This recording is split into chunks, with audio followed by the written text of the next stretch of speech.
La semana pasada le explicamos a detalle un programa de movilidad que busca reducir a cero el número de muertes por accidentes de tránsito. A esta acción se suma la responsabilidad del conductor. Veamos de qué manera. La forma de conducir de las personas causa el 80% de los accidentes viales en la Ciudad de México, y Adrián es prueba de ello.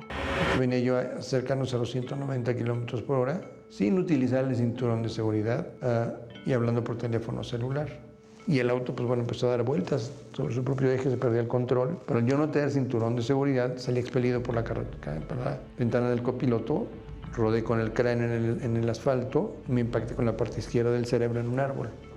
Tuve triple fractura expuesta de cráneo, se me desviaron los discos segundo y tercero cervicales, es decir, del cuello.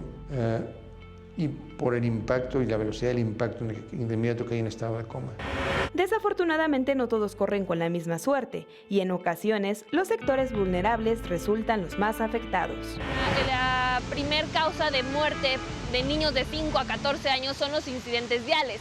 Los niños son los que se están muriendo en las calles porque son los más vulnerables. Se realizan diferentes estrategias como modificar la forma de obtener la licencia de conducir. Ahora tendrá que demostrar sus conocimientos frente al volante por medio de exámenes que probablemente aplicarán a finales de año. Necesitamos empezar a capacitar a todos los usuarios para poderlos examinar. No se trata de andar reprobando gente diario. El examen internacionalmente es recomendado para primoconductores exclusivamente, son nuestras nuevas generaciones, son nuestros herederos de la ciudad. Queremos que sean ciudadanos de primera en todo sentido, incluida la capacitación que están recibiendo.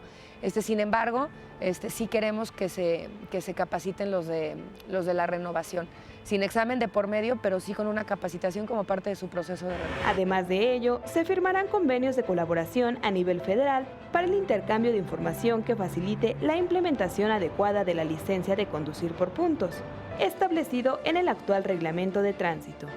Con este sistema, existe la posibilidad de cancelar la licencia. El conductor parte de 0 puntos y se le agregan los generados con sus multas. Las licencias para conducir se cancelarán al acumular 12 puntos de penalización. Vamos a transitar respetando el reglamento de tránsito y el que no respete la normativa va a ser efectivamente sancionado. Esto no es un impuesto, no se crearon más impuestos, no se subieron las tasas de los derechos, siguen siendo las mismas. Esto es solamente controlar efectivamente mediante infracciones que se encuentran tipificadas desde hace muchas décadas en los reglamentos, pero que ahora sí se pretenden sancionar de manera eficiente y efectiva. Todas las implementaciones deberán ser informadas a la sociedad por medio de campañas. Este programa no solo va dirigido hacia la población, también a las dependencias para mejorar los servicios después de un siniestro, tales como la atención médica en la primera hora después del accidente. El objetivo del Programa Integral de Seguridad Vial es salvar entre el 2014 y el 2020 más de 50,000 vidas. La movilidad de la Ciudad de México otorga prioridad a las personas más vulnerables. En primer lugar el peatón, en segundo lugar a los ciclistas, seguido del transporte público, transporte de carga y el automóvil particular. Para ello se trabaja en 10 acciones de impacto.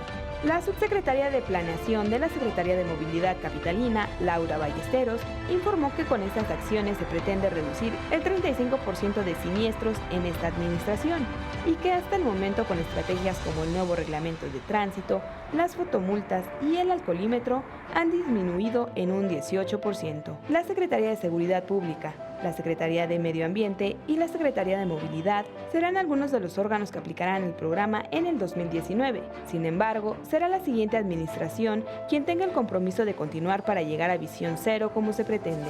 Recuerde que manejar con precaución y educación vial podría salvarle la vida a usted o a algún integrante de su familia. Con imágenes de Manuel Hernández y Edwin Ávila, Iraís Morquecho, 21 Noticias.